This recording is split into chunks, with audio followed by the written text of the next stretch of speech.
पिछले साल सितंबर महीने में जेएसएससी सीजीएल की परीक्षा हुई थी और इस परीक्षा के बाद काफी बवाल मचा था। प्रश्न पत्र लीक होने का छात्रों ने आरोप लगाया था। मामला कोर्ट तक भी पहुंचा था। फिर जांच सीआईडी के जिम्मे गई। सीआईडी ने जांच की और शुरुआत में 2 लोगों को आरोपी पाया। उसके बाद 11 और लोगों पर चार्जशीट दायर की गई, यानी कि कुल अब 13 लोगों पर चार्जशीट सीआईडी ने दायर कर दी है। लेकिन इन सब के बीच अब अभ्यर्थियों का ये सवाल है कि प्रश्न पत्र लीक हुआ था, इस बात को क्यों नहीं मान रही है जेएसएससी या राज्य सरकार। इसे लेकर अभी भी उनमें आक्रोश है। इस मामले में क्या अपडेट है, हमारे सहयोगी करिश्मा बता रही हैं। करिश्मा, जेएसएससी सीजीएल का मामला थमता हुआ नजर नहीं आ रहा है। भले ही इसकी सीआईडी जांच हो रही है, लेकिन अभ्यर्थी अभी भी संतुष्ट नजर नहीं आ रहे हैं। सीजीएल पेपर लीक मामले को लेकर आसिया, आपने सही कहा कि इसको लेकर बवाल भी हुआ। अभ्यर्थी कई आरोप लगाए। उनका कहना था कि जब परीक्षाएं हुई, यानी कि 21 और 22 सितंबर को 3 पालियों में ये परीक्षा हुई थी, लेकिन परीक्षा खत्म होने के बाद अभ्यर्थियों ने एक आरोप लगाया था कि पेपर पहले से लीक हो गया था, जिसको लेकर प्रदर्शन हुआ। सिर्फ राजधानी रांची ही नहीं, बल्कि झारखंड के कई जिलों में इसको लेकर अभ्यर्थी सड़कों पर उतरे और उन्होंने एक सवाल उठाया कि आखिर जब भी राज्य में कोई परीक्षाएं होती है तो आखिर वो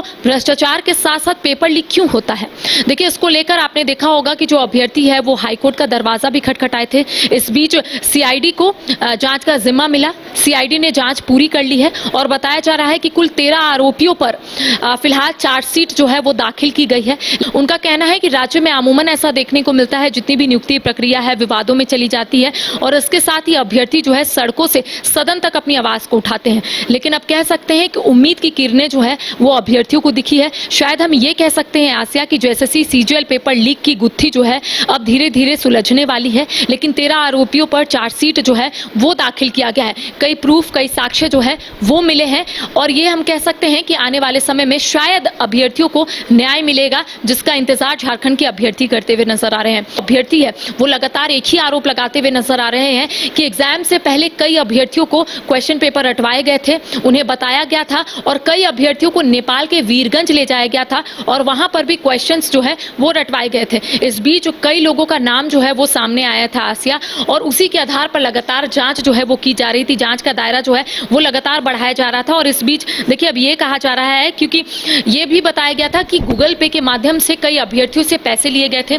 50,000 लिए गए थे और इस बीच कई लोगों का नाम सामने आया था। बताया जा रहा है कि जो कुंदन कुमार उर्फ मंटू है वो औरंगाबाद के ओबरा का निवासी है और IRB 8 गोड्डा का जवान है। रोबिन कुमार जो गिरिडीह के खेरवानी का निवासी है और IRB 8 का गोड्डा का जवान है। अखिलेश कुमार सेहास कह सकते केडरमा का निवासी है और IRB 8 गोड्डा का जवान है। गौरव कुमार जो चतरा के खूटी केवला का निवासी है और IRB 8 गोड्डा का जवान है। अभिलाष कुमार जो गिरिडीह के पिहरा का निवासी है और IRB 8 गोड्डा का जवान है। रामनिवास राय वो भी कह सकते हैं आसिया इसमें शामिल था। ऐसे कई आरोपियों को गिरफ्तार फिलहाल कर लिया गया है।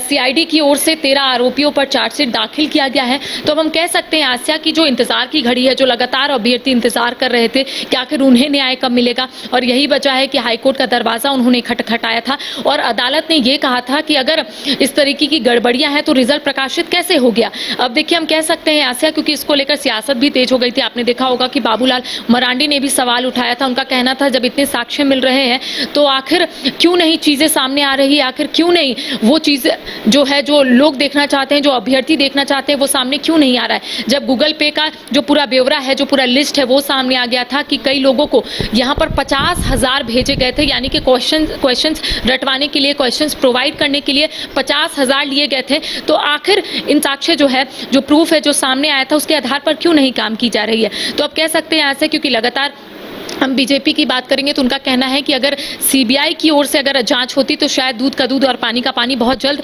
हो गया होता। लेकिन अब थोड़ा इंतजार और अभ्यर्थियों को करना होगा आसिया, और हम कह सकते हैं कि आने वाले समय में ये जो गुत्थी है अब सुलझ सकती है और अभ्यर्थियों को वो जो उम्मीद की किरणें हैं वो अब दिखनी शुरू हो गई है। अब देखने वाली बात होगी आसिया कि आखिर जेएसएससी सीजीएल पेपर लीक मामले को लेकर आने वाले समय में क्या कुछ चीज़ें निकलकर सामने आती है। तो सीआईडी अभी जांच में लगी हुई है, लगातार अब चार्जशीट दायर किए जा रहे हैं और ये उम्मीद की जा रही है कि जल्द ही ये जो आरोप लगा रहे हैं अभ्यर्थी, वो दूध का दूध और पानी का पानी हो जाएगा। तस्वीरें साफ हो जाएंगी, कहां पर गलती हुई, कैसे क्वेश्चन पेपर लीक हुए। मामला फिलहाल कोर्ट में है और लगातार सीआईडी की जांच जारी है। फिलहाल इतना ही। आप देखते रहिए न्यूज़ 22 को। गोल्ड संस्थान आपके सपनों को दे रहा नई उड़ान। पिछले 27 सालों में 18,000 से ज्यादा छात्रों ने गोल्ड संस्थान से डॉक्टर और इंजीनियर बनकर अपने सपनों को किया साकार। गोल्ड के संस्थापक और प्रबंध निदेशक विपिन सिंह और धनबाद सेंटर डायरेक्टर संजय आनंद के दूरदर्शी नेतृत्व में गोल्ड संस्थान बन चुका है मेडिकल और इंजीनियरिंग की तैयारी कर रहे लाखों छात्रों की उम्मीद और विश्वास का प्रतीक। सफलता का सबसे बड़ा दुश्मन असफलता का डर। मेरे बच्चे का रिजल्ट हुआ, ये खुशी का विषय था।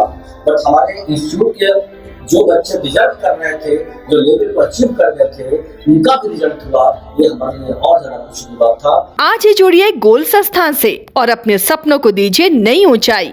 अगर आप देश के किसी भी कोने में रहते हैं, अगर आप पटना आना चाहते हैं और घर जैसे रहने और खाने का आनंद लेना चाहते हैं तो एक बार जरूर आए होटल डायमंटन। संपर्क करें 9572759746, 9031859981, 0612400158 एड्रेस अपोजिट विद्या संस्कार स्कूल, रंजन पथ, गोला रोड, बेली रोड, पटना 801503।